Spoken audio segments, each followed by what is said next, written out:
বাস টার্মিনালকে ঘিরে সৃষ্ট জটিলতায় মহাখালীর বিস্তীর্ণ এলাকায় অসহনীয় যানজট তৈরি হচ্ছে। দিনের পর দিন এই ভয়াবহ যানজটে নাগরিকদের কষ্টকর পথ পেরোতে হচ্ছে, কিন্তু সংশ্লিষ্ট সব পক্ষই এই নাগরিক দুঃখ কষ্টের প্রতি বিন্দুমাত্র ভ্রুক্ষেপই করছে না। ফলে জটিলতা দীর্ঘ সময়ে দীর্ঘ বছরেও নিরসন হওয়ার পরিবর্তে বরং ঘনীভূত হয়েছে বেশি। কোথায় সমস্যা, কোথায় জটিলতা, এর অনুসন্ধান করতে গিয়ে রূপালী বাংলাদেশ জানতে পারে মূল জটিলতা অন্যখানে। বাস টার্মিনালের সামনে মূল সড়কে সারিবদ্ধভাবে গাড়ি পার্কিংয়ের কারণেই মূলত এই সমস্যা তৈরি হয়েছে।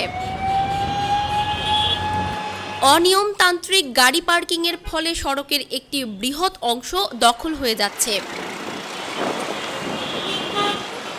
ছোট পরিসরে রাস্তায় যান চলাচলে তাই প্রতিবন্ধকতা তৈরি হচ্ছে, সৃষ্টি হচ্ছে ভয়াবহ যানজট। দিন যায়, মাস যায়, বছর গড়ায়, এর কোনো প্রতিকার নেই। না মালিক সমিতি, না পুলিশের ট্রাফিক বিভাগ, কারোরই যেন এ বিষয়ে কোনো মাথা ব্যথা নেই।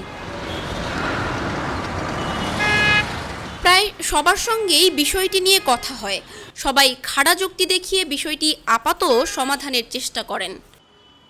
পরিবহন মালিক সমিতির সভাপতি আবুল কালাম বললেন, টার্মিনাল ভবনে 350 গাড়ি রাখার ব্যবস্থা থাকলেও রাখতে হচ্ছে 900-র মতো।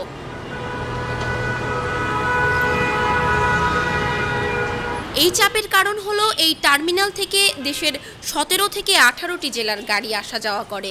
প্রায় 70 পয়েন্ট থেকে গাড়ি এখানে আসে।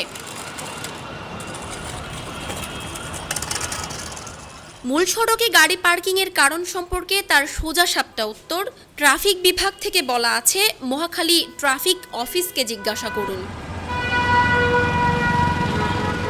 ইজারাদার অফিসে গিয়ে দেখা মিলল ম্যানেজার রাহাতের সঙ্গে।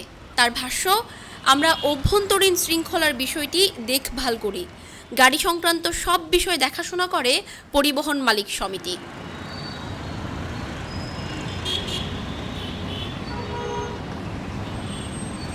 কর্তব্যরত ট্রাফিক সার্জেন্ট রাব্বানি বললেন, লোকাল বাসগুলো যেগুলো যত্রতত্র দাঁড়ায় পড়ে, এই গাড়িগুলোর বিরুদ্ধে আমরা যথেষ্ট চেষ্টা করি যে ওদের আইনের আওতায় নিয়ে আসার।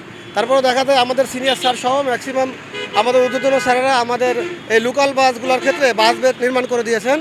তো যে সকল বাসগুলা এই বাস বে ব্যতীত যত্রতত্র দাঁড়ায় পড়ে এবং যাত্রী নেন, আমাদের সামনে পড়লে আমরা অবশ্যই সেসব বাসগুলোর বিরুদ্ধে বা গণপরিবহনের বিরুদ্ধে আমরা আইনগত ব্যবস্থা নেই।